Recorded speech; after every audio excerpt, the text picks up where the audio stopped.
बच्चों, कैसे हैं आप लोग। उम्मीद करता हूं कि आप सभी स्वस्थ होंगे, अच्छे होंगे और आपकी पढ़ाई भी अच्छे ढंग से चल रही होगी। तो सबसे पहले मेरे चैनल एडुबिला पॉइंट में आपका स्वागत है और आज हम करने जा रहे हैं कक्षा 9 के हिंदी विषय की वर्कशीट नंबर 3।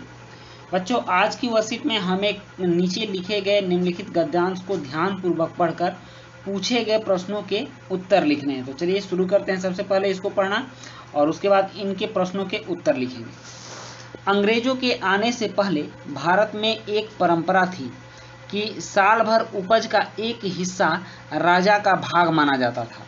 जो साझे में खेती करने वाले किसान, जिनका जमीन पर संयुक्त स्वामित्व होता था, या अपने गांव का खुद प्रबंध करने वाला ग्रामीण समाज खिराज या कर के रूप में शासक को दे देता था।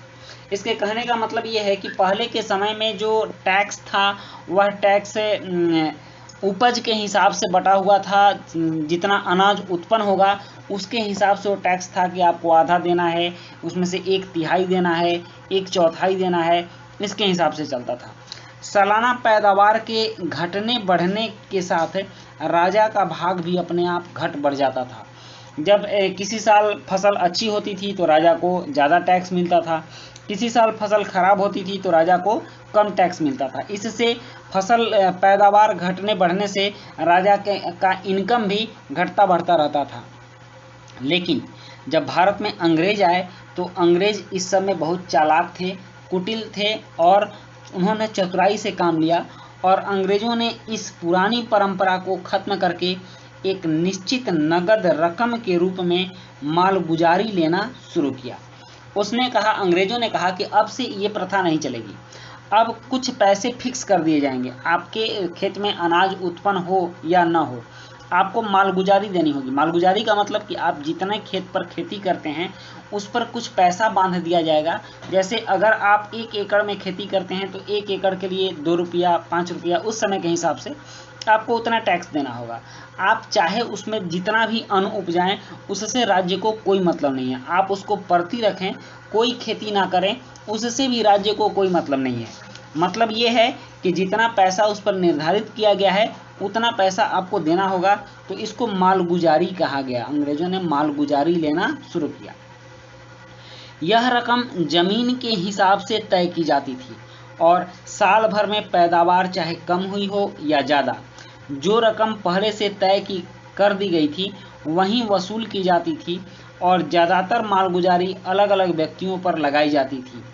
मतलब कि अलग अलग व्यक्ति पर अलग अलग तरह के मालगुजारी होते थे, या तो खुद खेती करने वाले काश्तकार थे, काश्तकार का मतलब किसान होता है, या सरकार द्वारा नियुक्त किए गए जमींदार थे।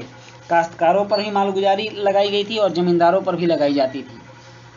इसके बाद जो कसर बची थी वह भारत के इंग्लैंड के ढंग के जमींदारी प्रथा और वहाँ की पूंजीवादी कानून व्यवस्था जारी करके पूरी कर दी गई।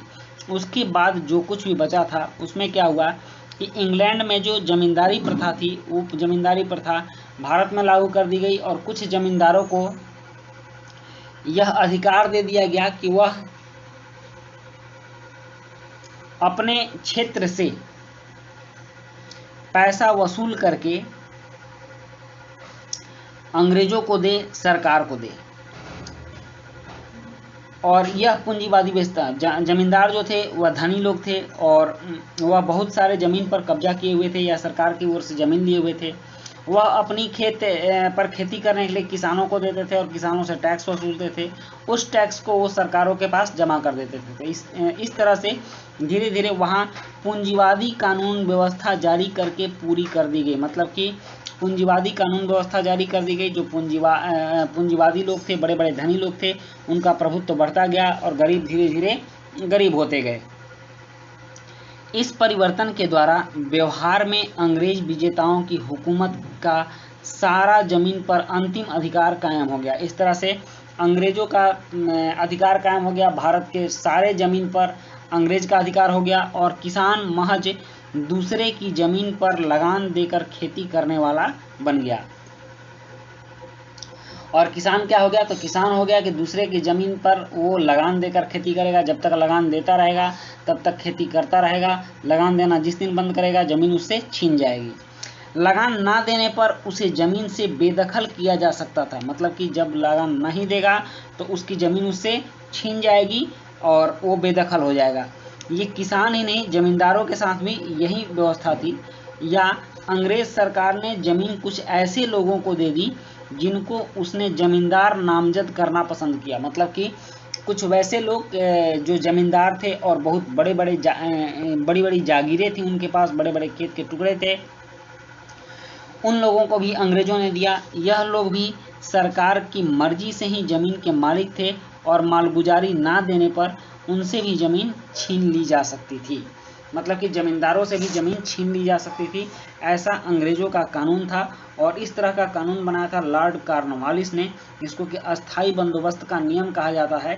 आप आगे चलकर पढ़ेंगे अस्थाई बंदोबस्त का नियम, तो उसमें पता चलेगा इस तरह से 10-10 बरस के लिए ज़मीन पहले पट्टे पर दी गई कि आप पहले 10 बरस ज़मीन अपने पास रखो, एक एक ज़मींदारों को दी गई और उससे टैक्स वसूल के हमको दो और आप अपना हिस्सा रख लेना और मेरा हिस्सा दे देना। मतलब कि 11 हिस्सा में से 10 हिस्सा सरकार को देना था और एक हिस्सा जमींदार अपने पास रखता था।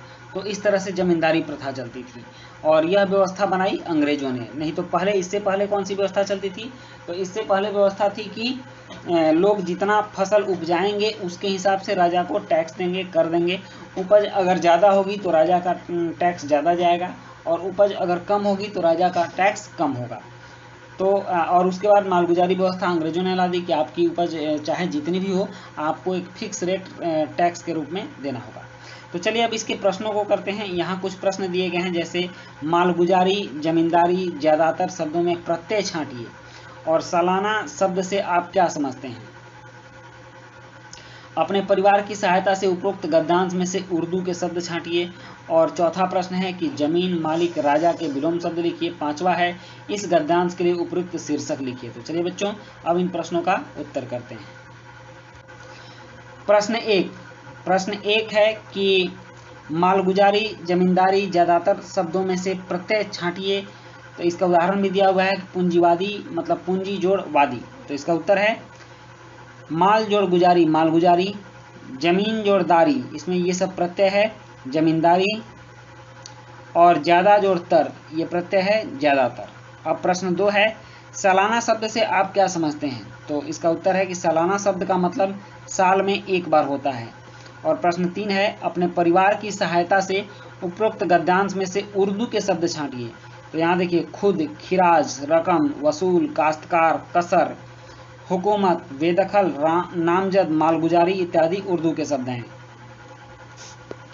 और चौथा प्रश्न है जमीन, मालिक, राजा के विलोम शब्द लिखिए। तो जमीन का विलोम आसमान, मालिक का नौकर और राजा का रंक।